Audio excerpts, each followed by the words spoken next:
Bonjour à tous, je m'appelle Barty Adem et aujourd'hui je vais vous présenter un exposé sur capsule didactique, la cohérence et la confusion. L'introduction. La cohérence est une qualité essentielle dans tout discours ou texte. Elle garantit que les idées s'enchaînent logiquement et de manière compréhensible. En revanche, la confusion découle souvent d'un manque d'organisation rendant le message ambigu ou difficile à suivre. Cette capsule didactique explore les concepts de cohérence et de confusion dans un contexte éducatif et communicationnel. Définition. D'abord, définition des concepts. La cohérence. La définition, c'est la cohérence désigne la qualité d'un texte ou discours où les idées, arguments ou informations sont bien articulées, logiquement liées et servent un objectif global. Quels sont les types de cohérence? Cohérence, on a la cohérence thématique, les idées gravitent autour d'un sujet central. On a la cohérence logique, sont les relations causales et temporelles entre les idées sont claires. Et on a aussi la cohérence pragmatique, si le discours répond aux attentes du public cible. Deuxièmement, on a la confusion. La confusion apparaît lorsque d'un texte ou un discours manque de clarté, de structure ou de lien logique. Quelles sont les origines de la confusion? Si désorganisation des idées, usage inadéquat du vocabulaire ou des connecteurs, manque d'adaptation au niveau de compréhension au public. Quelle est l'importance de la cohérence au didactique? C'est la facilitation de l'apprentissage. Les apprenants assimilent mieux les concepts lorsqu'ils sont présentés de la manière claire et ordonnée. La motivation, c'est un contenu cohérent, capte et maintient l'attention des apprenants. L'interaction efficace, c'est la cohérence, favorise un dialogue constructif entre l'enseignant et les élèves. Quelles sont les causes de la confusion au contexte didactique? Premièrement, facteurs liés à l'enseignant. C'est préparation insuffisante du contenu, explication trop complexe ou mal adaptée au public. Deuxièmement, facteurs liés aux apprenants. Différents de niveau, difficultés d'attention, de concentration.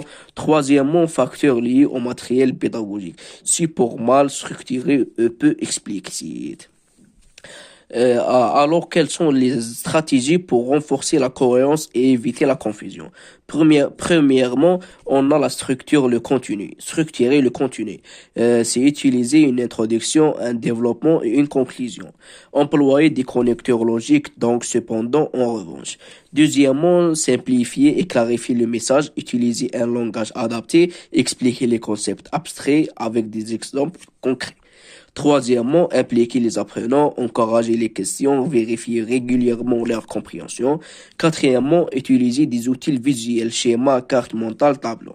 En conclusion, la cohérence est un pilier fondamental de la communication et de l'enseignement.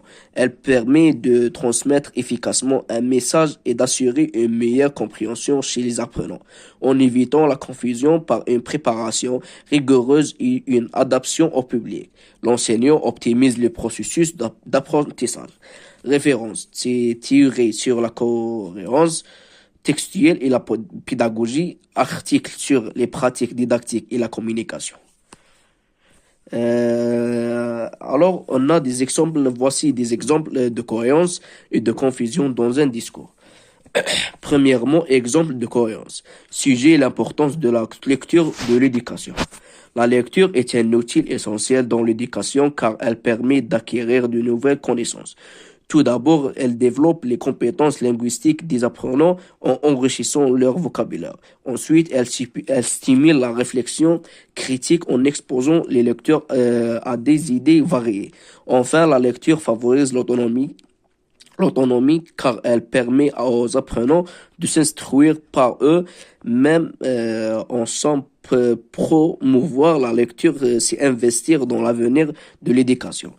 Pourquoi c'est cohérent? Les idées sont clairement énoncées dans un ordre logique. Introduction, argument, conclusion. Les connecteurs logiques, tout d'abord, ensuite, enfin, ensemble, organisent le discours. Tous les arguments se rapportent au sujet central. Et on a aussi un exemple de confusion. Le sujet, c'est les avantages du sport.